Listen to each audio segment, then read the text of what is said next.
Sigurisht aso kohë ju la një lloj le të themi shtegu të lirë edhe opozitës, aso kohë të zotit Basha, që të vendosë dhe ai disa nga emrat e tij. Po t'jap një rast, Ina Rama është investimi i Lulzim Bashës në reformën e drejtësisë.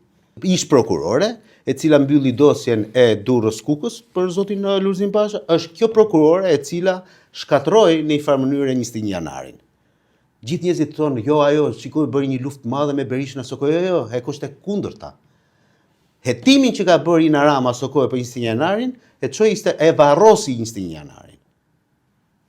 Përgjithsisht, mos harro, ke një vendim të gjykatës lartë. Varrosi 21 janarin për shfutuar Lulzim Bashën, po thua? Edhe.